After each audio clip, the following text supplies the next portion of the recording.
Baseball is in trouble. I just want to let you know right now. And Rob Manfred and Major League Baseball, anything that Stephen A. Smith can do to help you, please let me know. Because I got love for y'all. And I'm not trying to denigrate the sport. It's a sport my daddy grew up loving and taught me. Trust me, I'm not denigrating the sport in any stretch of imagination. If I got one thing that I could eliminate from baseball, it would be intentional walks. You get paid for a reason. You don't get to intentionally walk anybody. Man up. If you a pitcher and you getting paid 7 figures, I'm sorry. I don't give a damn if it's Bryce Harper or Stephen A. Smith at the plate. Strike me out or get me out. No intentional walks. And let's not take 3 minutes to throw a pitch. Let's put a clock on that bad boy. Let's do what we got to do. But I'm telling y'all, it's just something that needed to be said. I had to get it off my chest. I'm just looking at these big numbers. And I'm saying, oh, my God. 400+ million for Mike Trout, 300+ million for both Machado and Bryce Harper. And you seeing the averages, particularly with Harper and Machado. And there's nobody to really market the sport for you. Ladies and gentlemen, this is bad. You can slice it any way you want to. I'm telling you right now, it is not good. It is not good at all. It is not good for the sport. It's bad. And the reason why I bring that up is because juxtapose that to the NBA. Baseball, as far as I'm concerned, is dying a slow death before our very eyes. The NBA is thriving.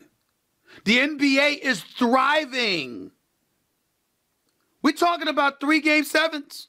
And the one series that's over, I'm talking about a potential of 3 Game 7s. You're already locked in 2. I'm assuming there will be one after tonight in Houston. But the one series that's been locked up, you still got storylines of breathing out of that. Pick your poison. The Greek Freak in Milwaukee. The Greek Freak is taking over. He's taking over. The Greek Freak. Giannis Antetokounmpo.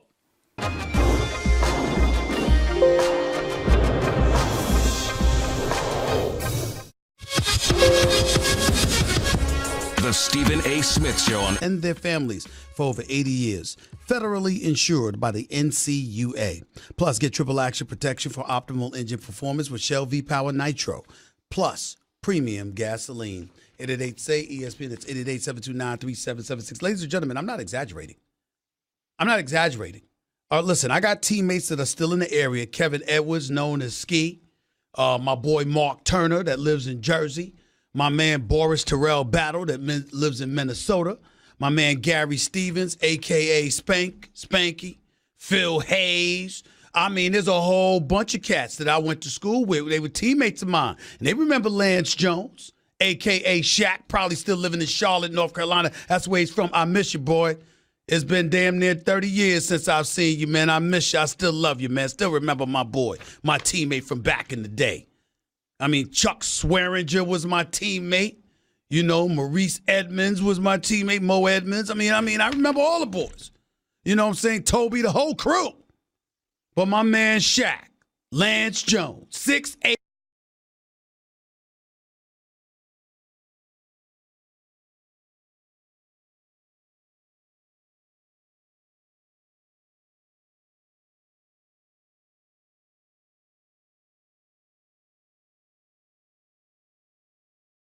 Not score another basket on you, dog. Better not score another basket. And he wasn't playing. My man Monte Ross, former coach of Delaware. One of my best friends in the world. They tell you, Shaq, yeah. So, nah. He better not score one more basket. That's exactly what he said. He wasn't playing. And I was scared. And he ain't score again either. Because I was scared. Every squad needs a goon. Every squad. Metta World Peace. And when he was Ron Artest, you had cats scared at what he was going to do to them in practice. Charles Oakley has run up to many a dudes and slapped the living hell out of them. He ain't care. Don't get me started with my man DC, my brother, Derek Coleman. Ross Strickland was a bad brother. Had no punk in him whatsoever. Even though that time he got in that fight with Tracy Murray, his conditioning was highly questionable. But that's a different subject to another day. Gary Howard, if you listen to somewhere, stop laughing. Here's the point. The point that I'm trying to make to you is every squad needs a goal. Every squad. And the NBA, with all of these little soft peddling rules, try to dissuade some of that. But I'm talking about the cats that you practice with. I'm talking about a dude that's a goon to his own teammates, if he gotta be. That ain't on camera. Okay? You can get away with some stuff that way. I'm just saying. 888-SAY-ESPN. It's 888-729-3776. My man Keyshawn Johnson know what I'm talking about. He tried to be hardcore. Keyshawn actually a very nice guy. He'll tell you how he is, but he a lover, not a fighter. He ain't trying to start no trouble with nobody, you know. Don't let Keyshawn fool you. Keyshawn, don't get me wrong, there's no punk in him whatsoever. But Keyshawn the type of cat, he gonna talk. He a lover, not a fighter. He ain't trying to do that. Happily married man, I won't say that. But he a lover, not a fighter. He ain't trying to do nothing like that. He just ain't gonna be a punk. But you need a goon. You need a goon. It's just that simple. Anyway, back to our regularly scheduled programming. Before I get to the phones, there's some news that I was a part of this week. And after Adrian Wojnarowski, our insider extraordinaire, broke the news that the Lakers had hired Frank Vogel as their new coach. Obviously, some of the inside information came my way because that's who I am. I'm the grave digger. It's what I do.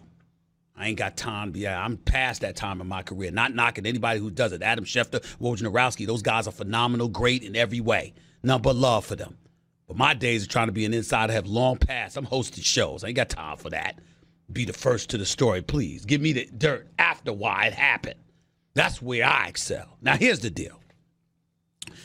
Frank Vogel is the new head coach for the Los Angeles Lakers. I'd be shocked if he lasted 2 years. And my shock has absolutely positively nothing to do with Frank.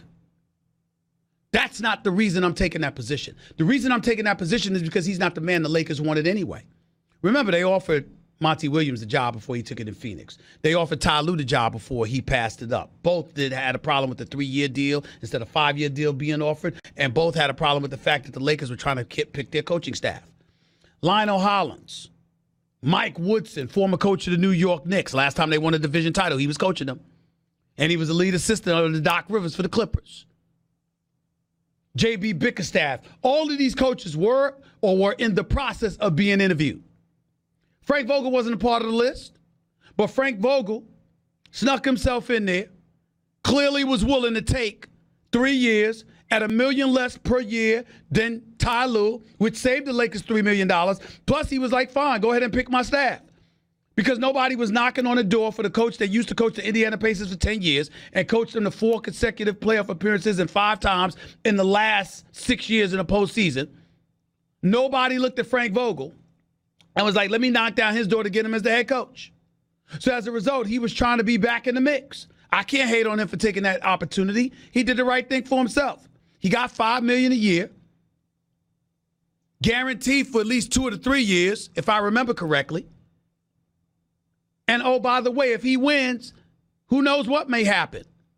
But the bottom line is he's back in the mix and he's coaching LeBron James. So how much are you going to lose if LeBron James is healthy? Ain't going to be that much.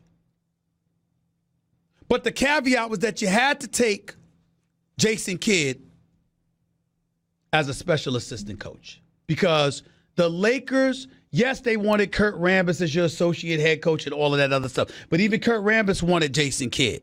Rob Pelinka wanted Jason Kidd. Jeannie Buss wanted Jason Kidd because Jason Kidd is universally respected for developing young talent because of what they did in Brooklyn and because of what he did in Milwaukee with the Greek Freak. He didn't draft Milwaukee. He got there the year after. But he's widely credited with developing the Greek Freak and Middleton and those boys. Him and his coaching staff.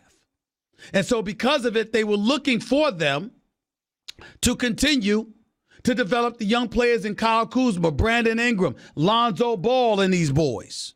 Caruso even, because I like him. It would have been nice if Zubac was still there and hadn't gotten traded. But that's a different story for another day. Would have been nice if Julius Randle wasn't let go just over $9 million. But that's a different story for another day. Nevertheless, That's why Jason Kidd is there. And he's there, and he wasn't hired as the head coach, ladies and gentlemen, because from an optics perspective, the Lakers knew it wouldn't look good. Jason Kidd, former DUI charge, alleged domestic violence situation, reputation, not being satisfied with just head coaching responsibilities, wanting to usurp the authorities of those above him, which doesn't get you hired in NBA circles. But here's how you also know that Jason Kidd is going to be the next head coach of the Los Angeles Lakers quick, fast, and in a hurry. He was still owed about $10 million for the Milwaukee Bucks. $10 million. So you owed that money, ladies and gentlemen. Why would you take less to be an assistant on the bench? Unless there was this wink deal that you'd be the head coach eventually. Frank Vogel took the job to get himself $5 million to get back into the coaching ranks, to show what he can do so he can land a job outside of L.A., resurrecting his career. Can't hate on that. Jason Kidd's going to be the next head coach for the Los Angeles Lakers, barring any unforeseen issues that prop up. Jason Kidd's going to be the next head coach of the Los Angeles Lakers, and it's going to be inside of 2 years. Frank Vogel ain't long for this job. It has nothing to do with him. He's not the one they wanted. He's the one they were willing to stomach because he was the one willing to put himself in position to accept the circumstances that the Lakers presented to him in order to be the head coach of their franchise. He was a head coach willing to allow them to pick his staff for him, knowing that they want Jason Kidd. And accept 3 years instead of 5 years. And accept $5 million a year instead of $6 or $7 million per year. See, the Lakers make their money off of the Lakers brand. Ballmer's already worth billions without the Clippers brand. For example. Lakers ain't rich. Lakers make their money based on what Jeannie Buss makes her money based on what the Lakers make. When it costs the Lakers money to pay somebody something, it costs Jeannie Buss. That ain't a problem Steve Ballmer has. That is the situation. That is why Frank Vogel is the head coach. That is why Jason Kidd is there, soon to be the head coach of the Los Angeles Lakers within 2 years. Very, very simple. 888-SAY-ESPN. It's 888-729-3776. Back to your calls in a minute. Don't touch that dial. It's Stephen A. right here on ESPN Radio and ESPN News. By the way, when you're hiring, you don't want to waste time sorting through dozens of irrelevant resumes, do you? You want an efficient way to get to a short list of qualified candidates. That's why you need Indeed.com. Post a job in minutes, set up screening questions based on your job requirements, then zero in on qualified candidates using an intuitive online dashboard. Discover why 3 million businesses use Indeed for hiring. Post a job today at Indeed.com/hire. Search for greatness. Search Indeed. Stephen A. Smith Show is being brought to you by Barbasol. For the past 100 years, generations of men have trusted Barbasol shaving cream to deliver a close, comfortable shave. You're looking good, America. You're shaving with Barbasol. Need game tickets? Find your seats at Vivid Seats.